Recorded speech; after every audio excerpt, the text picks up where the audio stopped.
today on an all-new Dr. Phil. I was drinking a liter of vodka a day. Get out of the sink and go to bed. Their beautiful daughter If this girl is blowing a .45, that's death. is running out of time. She's afraid to come out because she's drunk. You coddle her. I'm trying to save her life. She's back there drunk. What you've been doing hasn't worked. I'm going to go back there and talk to her. Let's do it. Good show, everybody. Here we go. This is a safe place to talk about hard things. Stand by. We'll count you down. Today's going to be a changing day in your life. 5, 4. I am not giving up on you.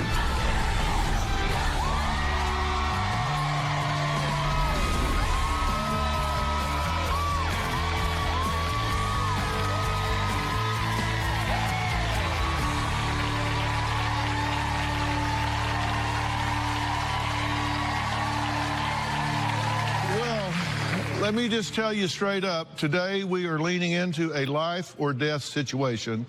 Something absolutely has to be done and done today. No, go to bed. Oh!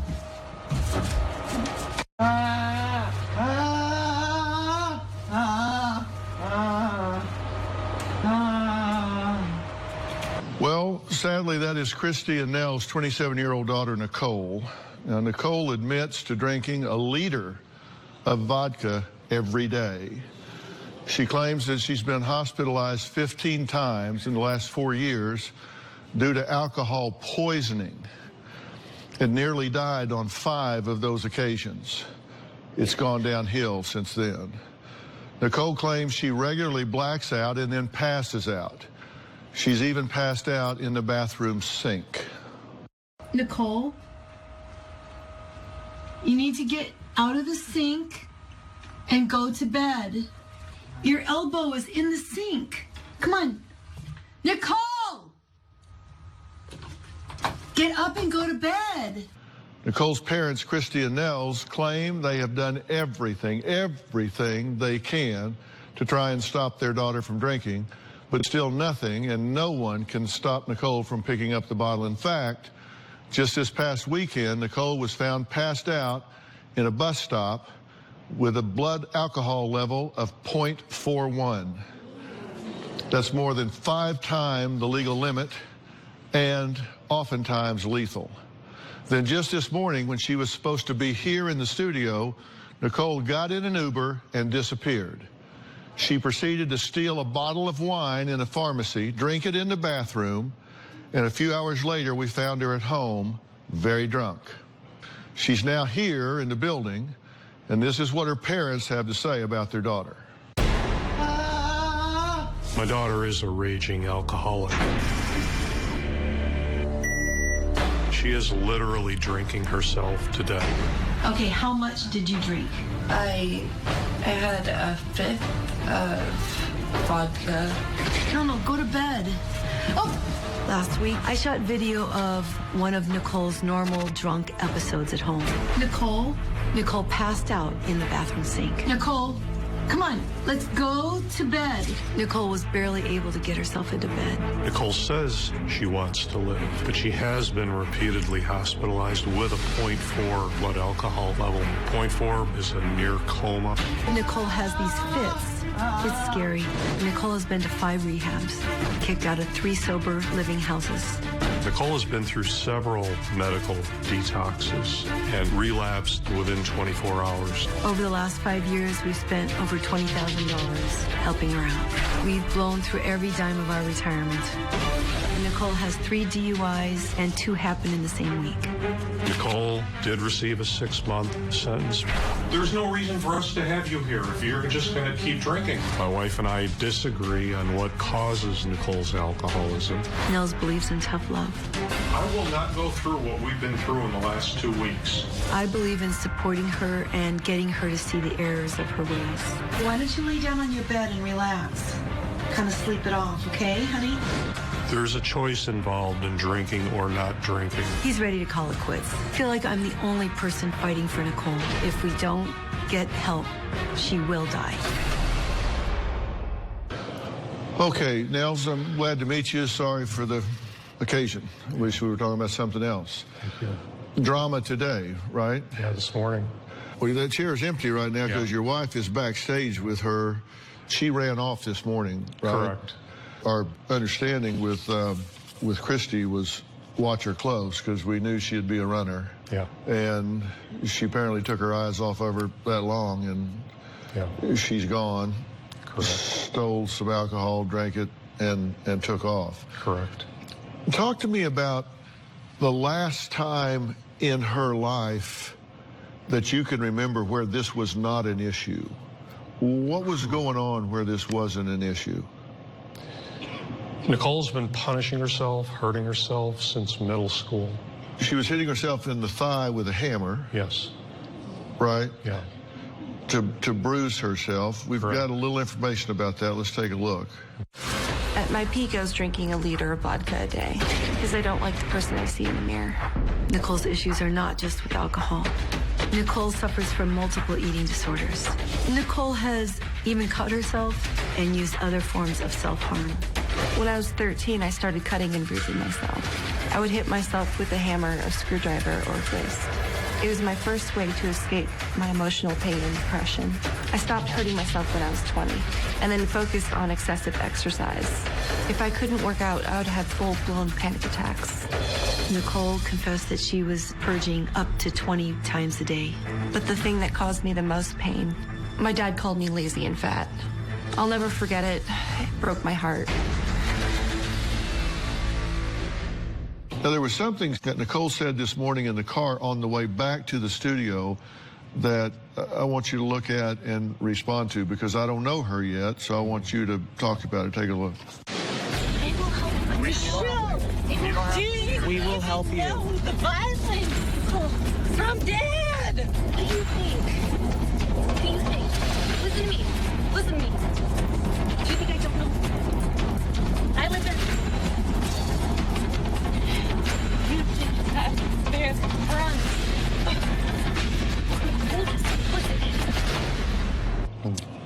What are they talking about?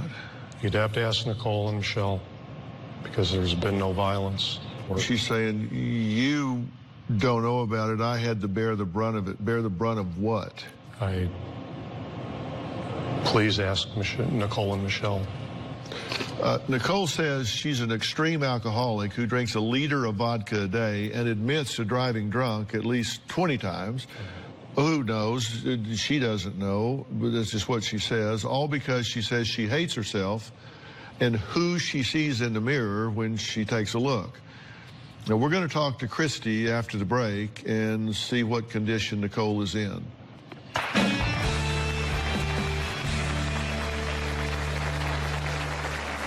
My addiction to alcohol has actually led me to almost die 5 times. But I've received 3 DUIs. My drinking is so scary. Somehow I drove almost 2 miles while asleep. At times, I've stolen booze from stores. I'm banned from Costco. And later, you leave her behind, you believe she's dead. If she's out here, you believe she can live, and you left her back there. I tried. I begged her. I pulled on her. She's too strong. Tomorrow on an all-new Dr. Phil. She went from good girl to this. We did not raise a gangster. Involved in a drive-by. My friend got shot in the head. I took my friend's bag. There was a gun and drugs in there? I'm no thief. Aren't you on probation? Yes. Well, that sounds criminal. This is just who I am. But you're not tough.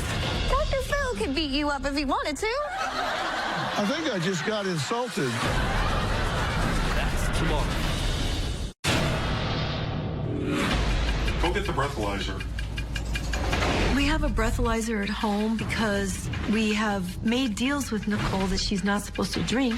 It's the only way we can monitor her alcohol intake. This past weekend, Nicole blew a .31. Nicole insists she hasn't been drinking, and yet we can smell it. She can't argue with a breathalyzer. Well, Christy and Nell say their 27-year-old daughter is an alcoholic who has been on her deathbed at least 5 different times. Now, she's been hospitalized a lot more than that. Now, Nicole admits she has a drinking problem. Her reason? Well, she says she hates looking into a mirror and drinking helps her escape her perception of herself, her reality. Take a look.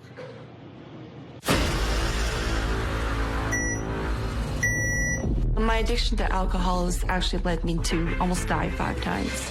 Oh! Please, go to bed. I'm manipulative, a compulsive liar, and completely self-destructive. I started drinking when I was 15 years old. In the past 4 years, I've been to the hospital 15 times. At my peak, I was drinking a liter of vodka a day. I typically drink in bed and I almost always black out. When I drink, I become a compulsive liar. Did you say you were under a doctor's care? Okay, that wasn't true either. I recently lied to somebody about being in physical danger from my dad. I told someone that he was threatening to hit me with a crowbar. My dad wants to prosecute me for slander. This past weekend, I passed out at a bus stop. Someone called 911 and I woke up in a hospital. I've been to rehab 5 times and nothing has worked. I've driven under the influence of alcohol at least 20 times. But I've only received 3 DUIs. My last DUI was just a week after my second DUI. I've blacked out at the wheel. Somehow I drove almost 2 miles while asleep. You need to get out of the sink and go to bed. At times I've been so desperate for a drink. I've stolen booze from stores. I'm banned from Costco. My relationship with my parents is deeply damaged. Even though I've caused my family pain, my mom has always been in my corner. My dad is the opposite. He slapped me and has been emotionally abusive. I've been afraid of my father my entire life. My alcoholism is a life or death issue. Well, Nicole's mom, Christy, is joining us now. Nicole is still backstage. You've been dealing with this all this morning, since very early. First off, what's going on backstage? Well, she's afraid to come out because she is tipsy and she feels like she can't speak. What do you call tipsy? Well, she's drunk. She's drunk. I don't know how much she had. She's slurring her words. What's your general approach to handling her? Okay, so... you two seem to differ. Oh, yeah. First of all, I want to say if something's not done immediately, she's going to die. And that's the first thing I want to say. Second thing is, I actually have a question for you. If a person has a mental illness and they have a disability and they're acting out, what percentage of it is a problem? Is it the responsibility of the person or the mental illness? Because my husband seems to think that it's all 100% Nicole's responsibility. And he's blaming her, and he gave me an ultimatum, gave Nicole an ultimatum. Today he said, that's it. I'm not dealing with this anymore. And he says, I'm not moving out. That implies that we have to move out. Mm-hmm. And you're shaking your head no while she's saying this. That's not your position? That's out of context, but the fact is I cannot. Something has to change. We can't keep living this way. We can agree that your daughter is really facing a life-threatening disorder here, whether we call it disease, whatever we call the origin.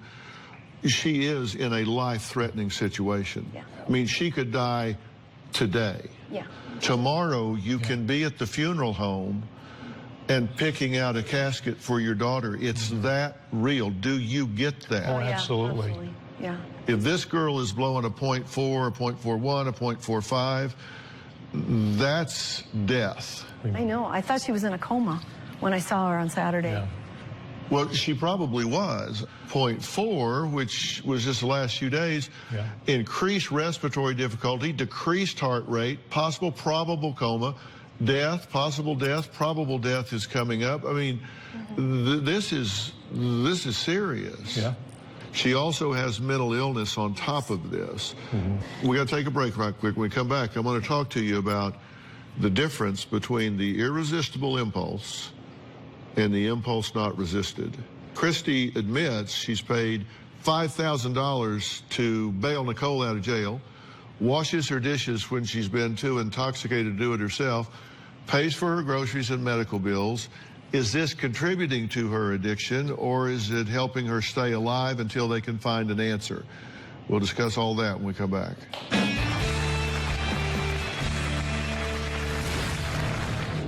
If I were you, I would grab her by the scruff of the neck and drag her ass out here. She's back there instead of out here because you coddle her. And later, how drunk are you right now? Drink a bottle of wine. How are you feeling? Pretty ashamed. If I don't stop, they will die.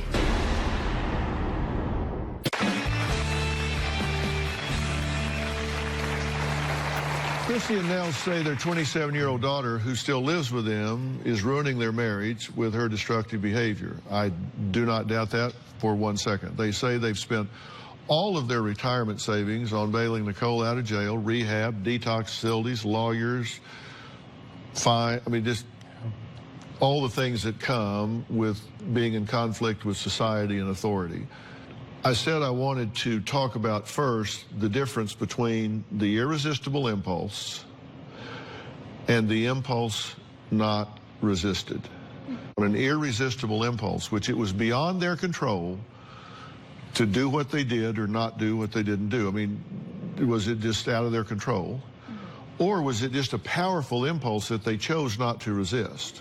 Okay. Now, is your theory that when she walks into a store and steals vodka and goes in the bathroom and drinks it, or steals wine and goes in the bathroom and drinks it, or gets in her car drunk and drives, that she doesn't know that that's wrong? I wouldn't say that. Okay, then that's an impulse not resisted. Is that an easy choice for her? Absolutely not. And if she is in a manic phase of bipolar 1, then her ability to modulate her impulses is greatly diminished. But I'm telling you right now, she's back there instead of out here because she knows she can get away with it because you coddle her, in my opinion. You're letting her know that she can be back there instead of out here, because if I were you, if I had to, I would grab her by the scruff of the neck and drag her ass out here and set her down in a chair, because this may very well be the last stop on the subway for her, and you know that, and I do too. If something doesn't happen here today, then what's going to happen? Oh, she'll die. That's why I ask you, do you realize the gravity of this, that she's going to be dead? You know, if you leave her behind, you believe she's dead. If she's out here, you believe she can live, and you left her back there. I tried. I begged her. I pulled on her. I said, let's go. I pulled both of her hands. I said, let's go. And she refused. And I can't physically get her up out of the chair. She's too strong. Have you been enabling her? I think that what I try to do, I'm trying to save her life, is what I'm trying to do. He's right. You have been enabling her.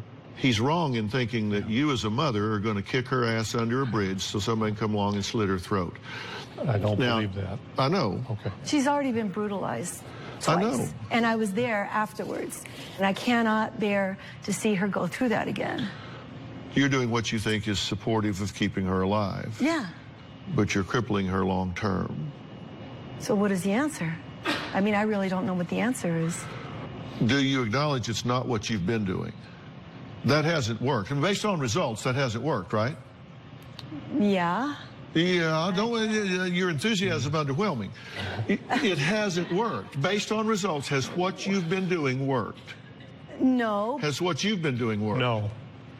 So, I mean, just based on results, I'm not saying I have a better answer. I'm just saying, can we agree that what you've been doing hasn't worked? Yeah, because, you know, it's... She's faced in the hallway. Yeah. What you've been doing hasn't worked. Yeah. That's true. I mean, come on. I say you've enabled her, and I made a list of what I'm talking about. Just a few examples. You spent $20,000 over 5 years of just paying off fines and bail and that sort of stuff. You sold a diamond to put her in detox. You spent your retirement money. Mm-hmm. You put $100 a week on her jail account so she was comfortable while she was in jail for doing things she should be in jail. She's celiac, and they weren't giving her any food, and she wasn't eating. You bailed her out of jail, right? No, I didn't bail her out of jail. How many times? Oh, the first time. Probably the first time, yeah, first time. I did. Yeah, there is that. Okay, sorry. Sorry. You've paid her hospital bills, cleaned her house when she was too drunk to do it, bought her groceries, paid for fire damages, refused to kick her out of the house when she is belligerent, name-calling, fighting, just all of that, because you're living minute to minute. Literally. When I was in her apartment, and I would come and visit her in her apartment doing her dishes, I was actually watching her for several hours after work because she was laying in bed drinking and drinking and drinking for days. And she actually vomited in her bed and laid in it for about 3 days, where she could have asphyxiated. Be sitting in her bed sometimes just watching her, just sitting at the edge of her bed, just like, what do I do? You know, God, what do I do? And you've sat and watched her drink. Well, when I go to her apartment, then I'd pour out all the alcohol. I wouldn't let her drink. Okay, in the past 2 years, Nicole says she's lost her fiance, her grandparents, and her best friend. She admits to drinking and mixing prescription pills with the alcohol to escape the pain. Going to talk about that and more when we come back.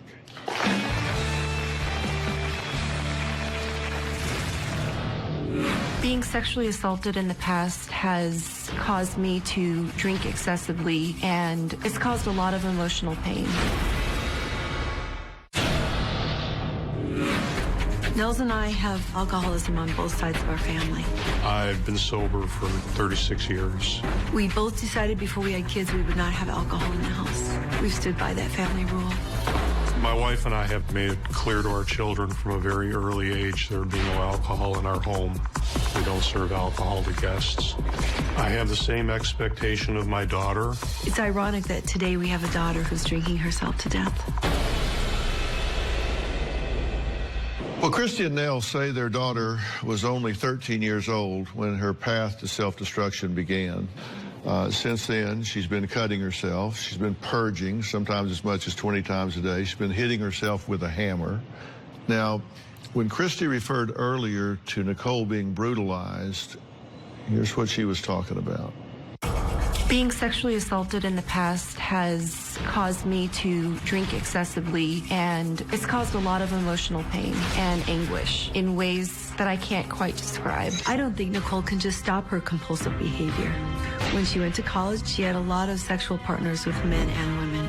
The guilt over those experiences caused her to purge a lot, about 20 times a day. Nicole's alcoholism is rooted in all her mental illnesses and compulsions. You add that on top of everything else, and then her boyfriend, she not long ago lost him. He was having serious liver problems, and he died, alcohol-related. So she has that loss. Correct. So I look at this, and have you made mistakes along the way? Of course you have, and you want me to tell you why you have? This is way above your pay grade. I'm going to go back there and talk to her. And I don't do that.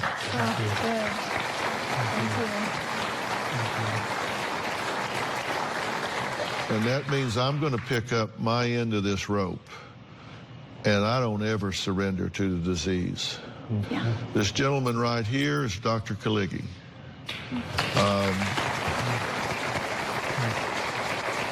When I saw how much she was spinning out of control this morning, I called Dr. Kaligi and I asked him, and he dropped what he was doing and drove an hour to get over here. Dr. Kaligi is the founder of Creative Care, and Creative Care is a dual diagnosis treatment center. It's in Calabasas. It's an intimate 6-bed facility. It's just a beautiful, beautiful place. And when I say dual diagnosis, these are the folks that understand that if you don't deal with the depression, if you don't deal with bipolar, if in fact that's the case, and I'm not sure that it is, But if you don't deal with those issues while you're dealing with the addiction issues, you're just wasting your time, because one will trigger the other, and then this will trigger that. If you don't deal with them both at the same time, you're wasting your time. This clearly is a comorbid situation. Would you agree? Without a doubt. So what we want to do is not only do a full evaluation, but begin to work on the trauma, the fact that she's been hurt and angry for a long time. And I think for the first time, she's going to have the opportunity to get the right kind of treatment. And I think until this time, she's never really had a fair chance. No, she hasn't. We know that. But we're going to get it for her now. Okay. I'm going to take a break. And on this break, I'm going to go backstage and speak with Nicole. You've seen her on tape, and I'm going to meet her personally. She's very bright, and I think under it all, she knows what she needs to do. We're getting ready to find out.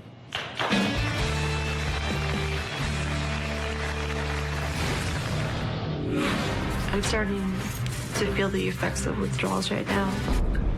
I don't want to die. Tomorrow on an all-new Dr. Phil. She went from good girl to this. This is just who I am. But you're not tough. Dr. Phil could beat you up. I think I just got insulted. That's tomorrow.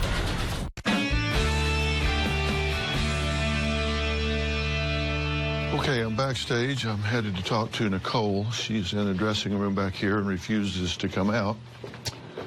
So we'll go see her.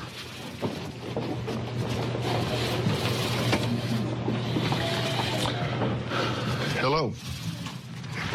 How are you? How are you feeling?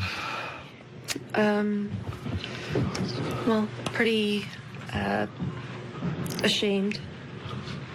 What are you ashamed of? Well, I drank this morning. How drunk are you right now? I drank a bottle of wine. Did you feel better physically after you drank it? Were you starting to get in withdrawal? Yeah, and I'm starting to feel the effects of withdrawals right now. Mm-hmm. You've been in rehab 4 or 5 times, 5 or 6 times? Mm-hmm. A lot. You've been in the hospital 15 times, death's door 5. My question for you is, what do you think's going to happen if things continue the way they are? Well, I know it's pretty inevitable that if I don't stop, that I will die. Were you engaged? I was. He was a drinker? He was. I met him in rehab. Mm-hmm. Liver problems? Yeah. 20% functioning. Mm-hmm. That means your body's poisoning itself, and it is a horrible way to die. Yeah. And you've been close to doing that yourself, right? Mm-hmm. Does part of you want to do that? No, I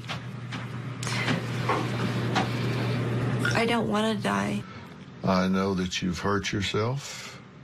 I know you've cut yourself. I know you've hit yourself with a hammer. I know you've had body dysmorphia that's gone into an eating disorder. And I know that you have been brutalized with a sexual assault. I know that you have lost your soft place to fall in this world with somebody that you've loved.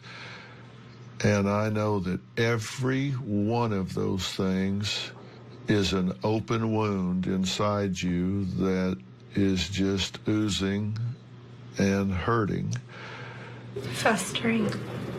And I think it gets to a point where you don't really care too much how it turns out. And if you don't get into treatment that deals with all of that at one time, we're going to bury you before spring. And I want to put you in a treatment program that treats you. and everything about you simultaneously, because I don't think you have ever had a chance to get right. I think you'll do this one time right and move on with your life, and this will be done. And I'm here to tell you that I'm prepared to do that. I would really appreciate it. Because I know that I've needed help for a long time. I've been on death's door for a long time now. I've been very self-destructive. Well, I'm telling you what I think you need. Fair enough? Okay.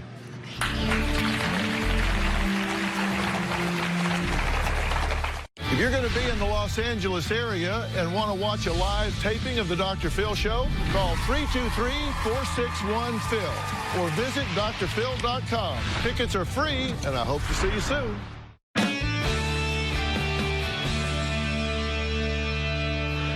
You guys were watching, right?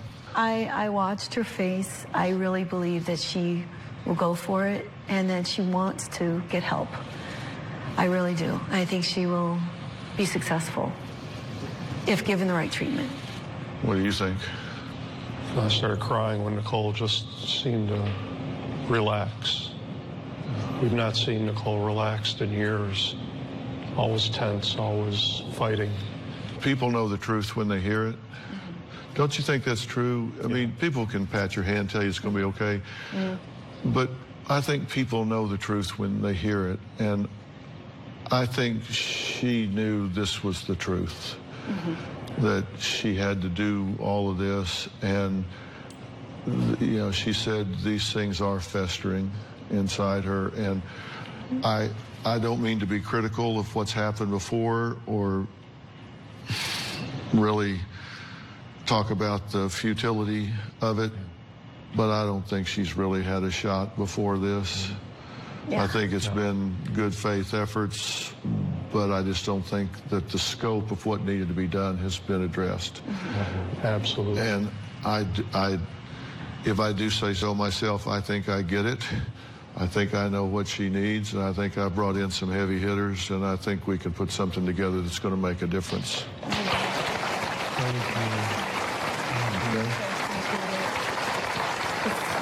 It's going to save her life. It's going to save her life. And I expect this is going to be a lot of work, and I think she's ready to do it. That's why I said I'm not doing this to you. I want to do it with you.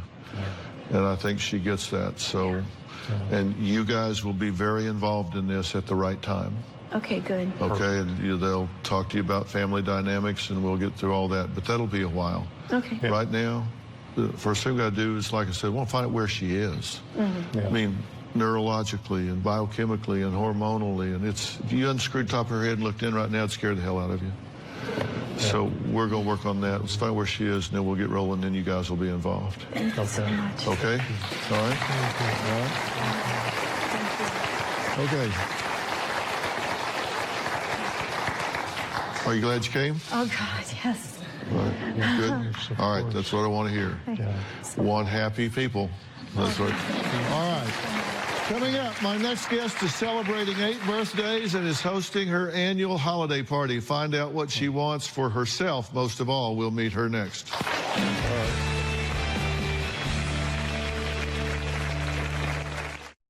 Well, the holidays just days away, and no doubt your social calendar is already filling up. But for my next guest, Rosh, this time of year is particularly stressful. Not only does she have holiday events, get this, she has 8 family birthdays between Thanksgiving and Christmas. 8!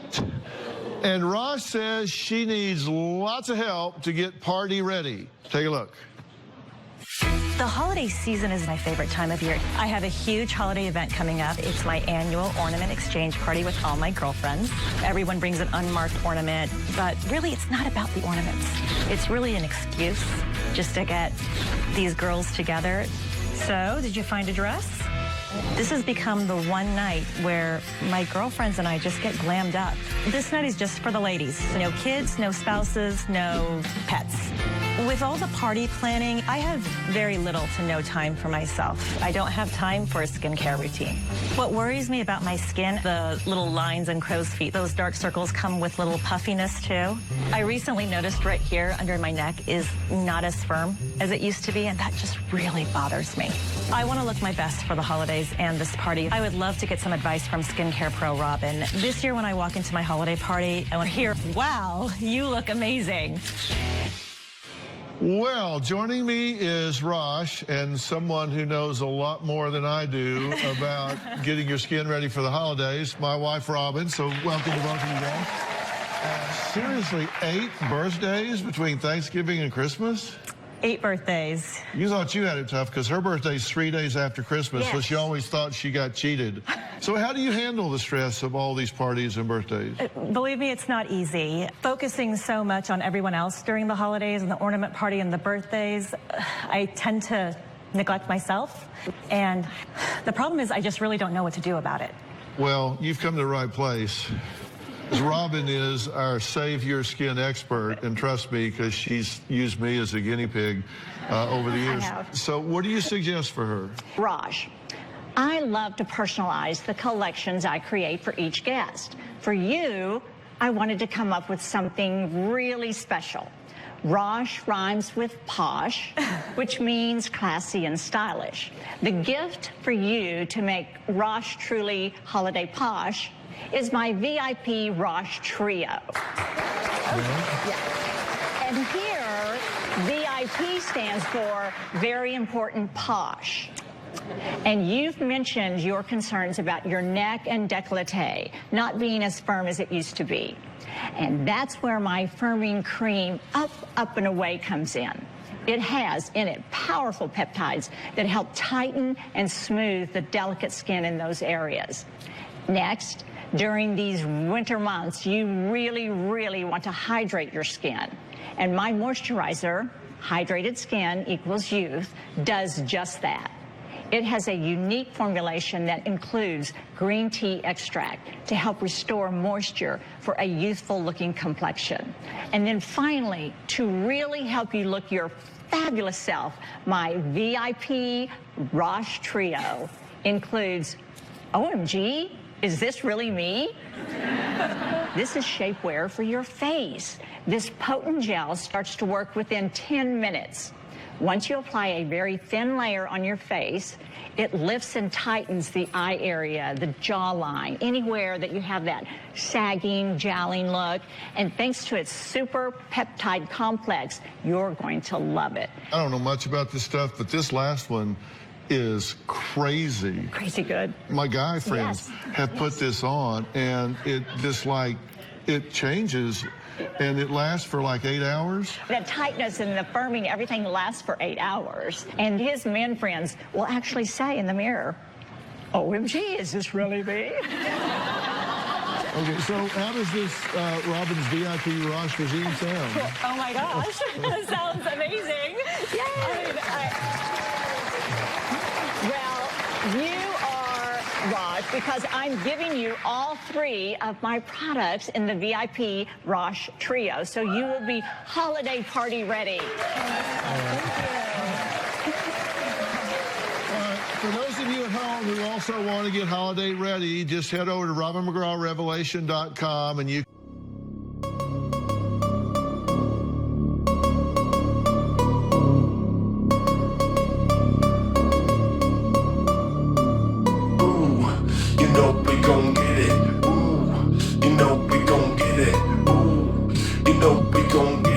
every day and night, that's right.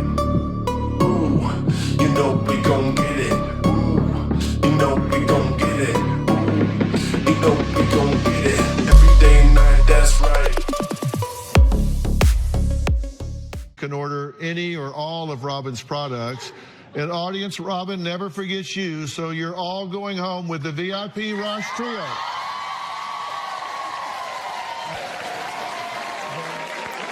Rosh, you said because you have so many events and parties during the holidays, you neglect yourself.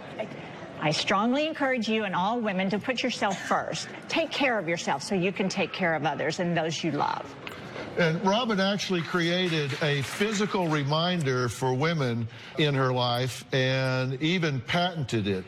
It's her beautiful bow ring. I wear my bow ring every single day because I do believe in taking care of myself and not feeling guilty, instead celebrating my decision. And Raj, I want you to do the same. So I'm giving you one of my bow rings. All right. Yeah. And yeah, you guys guessed it. You're all going home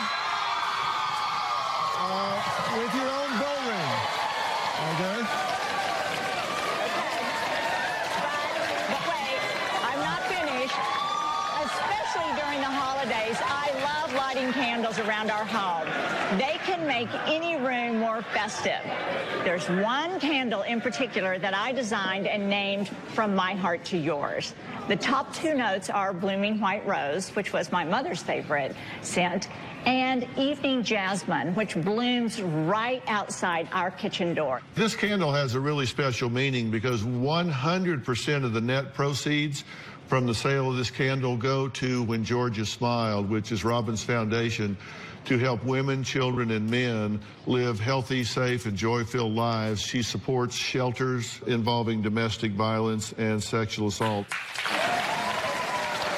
Raj, I want you to enjoy the amazing scent of this candle, so I'm giving you one, as well as everyone in the audience. All right.